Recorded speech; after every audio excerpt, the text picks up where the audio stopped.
नमस्कार, welcome to मीमांसा academy. ये लेक्चर है MPPSC 2026 के लिए, जिसके अंतर्गत हम मध्य प्रदेश PSC का जो मेंस है 2025 और 26 को कवर करेंगे, जिसमें हम देख रहे हैं इसके 2 मार्कर। तो एक 2 मार्कर जो होता है उसमें कौन कौन से ऐसे पॉइंट है जो आपके आंसर में होना चाहिए। ठीक है, तो यहाँ पे आपको आंसर और क्वेश्चन दोनों मिलेंगे, लेकिन ये ध्यान रखना कि जब भी आप क्वेश्चन लिखते हो, ठीक है, तो उस क्वेश्चन का कोई एक हिट पॉइंट होगा, यानी कि वो क्वेश्चन की डिमांड को पूरी करता हो, उसे लिखना है, पहला पॉइंट लिखना है। ठीक है, समझेंगे हम इसे आगे, लेकिन ये ध्यान रखना कि जब भी क्वेश्चन आता है तो उसका जो आंसर होगा वो क्वेश्चन की डिमांड जो पूरी कर रहा है वो होना चाहिए उसका पहला पॉइंट, भूमिका हो या पहला पॉइंट हो। ठीक है, तो ये है 2 मार्कर। तो यहाँ पे हम चलेंगे पॉइंट वाइज। ठीक है, जैसे पहला क्वेश्चन दिया गया है, PGW संस्कृति का ऐतिहासिक महत्व लिखिए। तो जो PGW है, P फॉर होता है प्रिंटेड, G फॉर होता है ग्रे और W फॉर होता है वेयर। जो संस्कृति है इसका ऐतिहासिक महत्व ये है कि इस का महत्व ये है कि जो लोह युग है उसका यहाँ से आगमन का प्रतीक है, यानी जो लोह युग का स्टार्ट हुआ था वो PGW संस्कृति से हुआ था। तो पहला पॉइंट तो ये आ जाएगा उसका। ठीक है, क्योंकि यहाँ पूछा उसने महत्व। अब दूसरी बात यह है कि आपको ये पॉइंट लिखना है तो ठीक है, लेकिन ध्यान रखना कि आपको ये पॉइंट लिखना जरूरी है। कौन सा? उच्च स्तर की कला, बर्तन अपनी बारीक बनावट और ज्यामिति चित्रण हेतु प्रसिद्ध था। तो ध्यान रखना, क्वेश्चन UPSC हो PSC हो जो भी हो, वहाँ पे मृदभांड पूछता है और वहाँ पूछता है कि ये ब्लैक है कि रेड है। ये ब्लैक और रेड और मृदभांड ये बताते हैं कि जो संस्कृति है ये कितनी डेवलप हो चुकी है। जैसे कि आप आज गांव जाओगे, ठीक है, गांव में जो व्यक्ति है, ठीक है, उसके यहाँ जो बर्तन है, उसके बर्तन से उसकी आर्थिक स्थिति का आप पता लगा सकते हो। उसी प्रकार से आप उसी गांव में कोई बड़ा व्यक्ति हो जो बहुत रईस हो, उसके बर्तन से आप पता लगा सकते हो कि वो व्यक्ति कितना रईस है। तो जो ये बर्तन जो होते हैं ये सांस्कृतिक विकास को दर्शाते हैं, इसलिए आपका याला पॉइंट और याला पॉइंट तो मेंशन होना ही था। अगर आपको याद होता है ठीक है, लेकिन ये पॉइंट भी आप मेंशन कर सकते हो, नगरीकरण की ओर कदम। क्योंकि जो लोह युग आया था वहाँ से पैदा हुआ था कृषि अर्थव्यवस्था, क्योंकि लोह से पैदा हो गया औजार, औजार से ज़मीन खोदना आसान हो गया, ज़मीन खोदना जब आसान हो गया तो फसल लगाना आसान हो गया, फसल लगाना आसान हो गया तो फसल पैदा हो गई, जब फसल पैदा हो गई तो अतिरिक्त पैदा हो गया, अतिरिक्त पैदा हो गया तो वाणिज्य व्यापार पैदा हो गया, वाणिज्य व्यापार पैदा हुआ। सिंपल सी बात है, जो नगरीकरण भी है उसका जन्म होने लगा। हुआ क्लियर? ठीक है, तो ये था PGW संस्कृति। तो इनको आप ध्यान रखना। ठीक है, चलते हैं नेक्स्ट क्वेश्चन में। नेक्स्ट क्वेश्चन है वो है उपसंपदा। तो उपसंपदा ऐसे क्वेश्चन आते हैं तो पहले बताना है आपको कि उपसंपदा क्या है। तो पहला पॉइंट बताना है आपको क्या है, तो ये बौद्ध धर्म के पूर्ण दीक्षा का प्रक्रिया है, ये बता दिया आपने क्या है। नेक्स्ट पॉइंट होगा व्यक्ति द्वारा भिक्षु बनने की प्रक्रिया इसके परिणाम स्वरूप शुरू होती है। तीसरा पॉइंट बताना है कि यहाँ बात चली है दीक्षा की, तो दीक्षा की कोई ना कोई तो आयु होगी कि आपकी न्यूनतम आयु इतनी होना चाहिए। तो पात्रता या आयु ये कितनी बताया गया है, इसमें 20 वर्ष। तो 20 वर्ष की आयु इसमें न्यूनतम बताई गई है ज्वाइनिंग की। ठीक है, और चौथा पॉइंट आप बताना है कि इसका महत्व क्या है। अगर आप ये उपसंपदा करते हो इसका महत्व क्या है, तो वो है आध्यात्मिक विकास।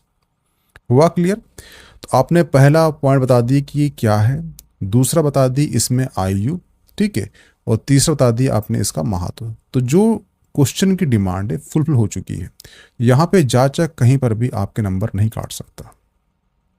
नेक्स्ट क्वेश्चन है वो है उपकुवाण। अब बताना है पहले कि उपकुवाण क्या है। ये क्या है, तो वे शिष्य जो अपनी शिक्षा पूर्ण करने के पश्चात गुरु की आज्ञा से विवाह कर गृहस्थ जीवन में प्रवेश करते थे, ये कहलाते हैं उपकुवाण। तो ध्यान रखना, दो वर्ड हैं, एक है उपकुवाण और दूसरा है नैष्टिक। तो जो नैष्टिक होते हैं वो ऐसे शिष्य होते हैं जो आजीवन अपने गुरु की सेवा में लगे रहते हैं, वो कहलाते हैं नैष्टिक। और उपकुवाण वो कहलाते हैं जो अपने गुरु से आज्ञा प्राप्त कर गृहस्थ जीवन में प्रवेश करते हैं। एग्जाम्पल बताना है आपको कौन है, तो वो है भगवान श्री कृष्ण और ऋषि उत्तंग, जिन्होंने गुरु से आज्ञा प्राप्त कर गृहस्थ जीवन में प्रवेश लिया। थर्ड पॉइंट है शिक्षा की व्यवहारिकता से जोड़ते हुए शासन को लागू करना। ठीक है, ये थर्ड पॉइंट हो गया, हुआ क्लियर।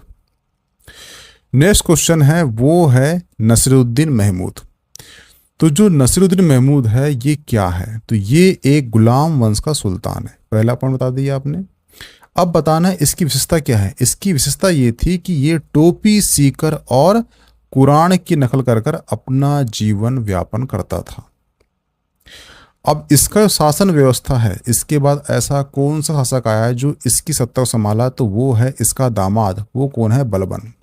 तो ये जो नासिरुद्दीन महमूद था ये एक्चुअली नाम मात्र का सुल्तान था, असली शक्ति जो है इसी का दामाद हुआ है बलबन के हाथों में थी। तो आपने जो नासिरुद्दीन महमूद है उसकी जो डिमांड थी क्वेश्चन के आंसर की, ये फुलफिल कर दी 3 पॉइंट में। दीवाने आरिज, तो दीवाने आरिज क्या है, तो ये बताना है कि ये एक सैन्य विभाग है। फिर बताना है किसने इसकी स्थापना किया था, इसकी स्थापना किसने किया था, वो किया था बलबन ने। 2 पॉइंट हो गए। फिर बताना है कि इसका कोई रहा होगा प्रमुख, तो वो है आरिज ए मुमालिक, ये इसका क्या था, प्रमुख था। फिर बताना है इसका कार्य क्या था, कार्य था सैनिक की भर्ती करना, सैनिकों के घोड़े हुलिया संबंधी रिकॉर्ड रखना, बस। तो ये हो गया आपका दीवाने आरिज। बताना क्या है, स्थापना किसने किया, विभाग का प्रमुख कौन कहलाता है, इसका कार्य क्या था, हुआ क्लियर। ऐसे पॉइंट आते हैं तो आपको 4 डायमेंशन मिल जाते हैं। स्थापना किसने किया, विभाग कौन सा है, प्रमुख कौन है, कार्य क्या है, हुआ क्लियर। आप जितना क्वेश्चन को बांट दोगे क्वेश्चन उतना इजी हो जाएगा और जांचक को अच्छा लगेगा। सिंपल सी बात है कि अगर आप जांचक हो और जांचक रहते हुए आपको कैसी कॉपी अच्छी लगती है वैसे ही अपना आंसर लिखना, तो आपका वही आंसर राइटिंग होती है। सिंपल सी भाषा में ये है, हुआ क्लियर। नेक्स्ट क्वेश्चन है विद्याधर। तो यहां बताना है विद्याधर कौन है, तो ये एक चंदेल वंश का सबसे प्रतापी शासक है।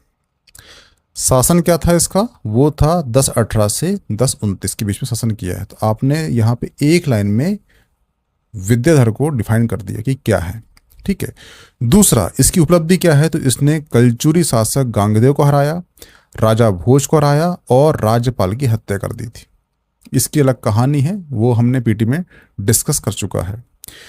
इसने क्या बनवाया था, तो इसने बनाया था जो खजुराहो है उसका सबसे बड़ा मंदिर है कंदरिया महादेव का मंदिर बनवाया था। तो ये आपको मेंशन करना है, ठीक है। विशेषता क्या है, विशेष ये है कि लुगात ए हिंदवी नाम की ये कविता का सृजन करता है। तो ये पॉइंट भी आपको ऐड करना है, ठीक है। इसने किसको दिया था आश्रय, तो राजशेखर को आश्रय दिया था। तो आपको इतने पॉइंट लिखना है, मेंशन करना है विद्याधर में अगर आता है तो, हुआ क्लियर। नेक्स्ट क्वेश्चन है वो है मंदसौर प्रशस्ति। तो यहां बताना है कि ये क्या है, तो ये जो है विश्व का प्रथम विज्ञापन है, ठीक है, जिसमें हमें रेशम बुनकरों के साक्ष्य की जानकारी मिलती है। अब किसी ने इसको लिखा होगा तो वो कौन है, वो है वत्स भट्टी ने इसे लिखा है, ये लेखक है, हुआ क्लियर। भाषा कैसी इसकी, तो वो है संस्कृत और प्राकृत, ठीक है। इसका अन्य नाम क्या है, तो वो है दसपुर शिलालेख, ठीक है। ये क्वेश्चन जो है आपका मध्य प्रदेश प्री में 2022 या 23 में आ चुका है। क्वेश्चन आया था विश्व का प्रथम विज्ञापन कौन सा है, तो वो है मंदसौर प्रशस्ति या फिर दसपुर शिलालेख, हुआ क्लियर। तो ये जो 4 पॉइंट है आपको मेंशन करना होगा किसमें, मंदसौर प्रशस्ति में, ठीक है। जहां पर भी विश्व का प्रथम आता है तो आपको ये लाइन जो है पहले लाइन में पुट करना है, ठीक है। उससे जो है आंसर जो है प्रभावी बनता है, दिखता है। नेक्स्ट है हथनौरा। तो हथनौरा क्या है, हथनौरा जो है ये नर्मदा तट में स्थित एक प्राग ऐतिहासिक स्थल है। ये पहला पॉइंट हो गया। दूसरा, यहां से जो साक्ष्य मिले हैं वो होमो इरेक्टस के साक्ष्य मिले हैं, खोपड़ी मिली है, जिसे नर्मदा मानव कहा गया है। दूसरा पॉइंट, अब किसी ने खोजा तो होगा इसको, खोजा किसने है तो वो है अरुण सोनकिया ने इसे खोजा है। हुआ क्लियर?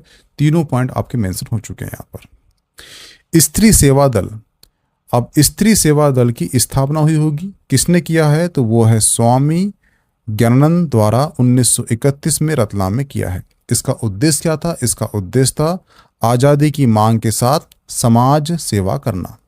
ठीक है। परिणाम क्या था इसका? स्वतंत्रता आंदोलन में सक्रिय भूमिका निभाना। 3 पॉइंट हो गए। ठीक है। मंदसौर की संधि, तो ध्यान रखना संधि है 2 लोग के बीच में होगी, 2 लोग का नाम लिखना है, तो वो लिखना है आपको अंग्रेज और मल्हार राव द्वितीय के मध्य हुई थी। फिर लिखना कब हुई थी तो ये हुई थी 1818 में हुई थी। इसकी पृष्ठभूमि क्या थी तो वो था तृतीय आंग्ल मराठा युद्ध के पश्चात संधि हुई थी। ठीक है। इसका परिणाम क्या था? परिणाम था होलकर राजा ने ब्रिटिश संधि स्वीकार कर ली और इसके बाद क्या हुआ? मराठा शक्ति का अंत हुआ। जब शक्ति का ही अंत हो चुका है तो ये संधि इसलिए आईएमपी हो जाती है। तो मंदसौर संधि का ध्यान रखना 1818 में हुई है, अंग्रेज होलकर द्वितीय के बीच में हुई है। परिणाम क्या था? होलकरों ने संधि को अपना लिया और इसके पश्चात जो है मराठा शक्ति का अंत हुआ। और ये कब हुई थी तो ये तृतीय आंग्ल मराठा युद्ध के पश्चात हुई थी। हुआ क्लियर? ठीक है। तो यहाँ पे आपके 2 मार्कर समाप्त होते हैं। ठीक है। क्वेश्चन लिखना कैसे है? ठीक है। क्वेश्चन में कौन सा पॉइंट पहले आना चाहिए? ठीक है। और क्वेश्चन के जो फ्रेमिंग है उसमें अगर कोई विभाग आता है उसके कितने डायमेंशन होना चाहिए ये भी आपको पता लग चुका है। ठीक है। आगे हम जो है 2 मार्कर 7 और 10 करेंगे। तो ये जो सीरीज है इसको फॉलो करना। Okay, thanks. मिलते हैं नेक्स्ट टॉपिक में। इसकी पीडीएफ मिल जाएगी आपको मीमांसा एकेडमी के टेलीग्राम ग्रुप में, तो प्लीज़ ज्वाइन कर लीजिए उससे।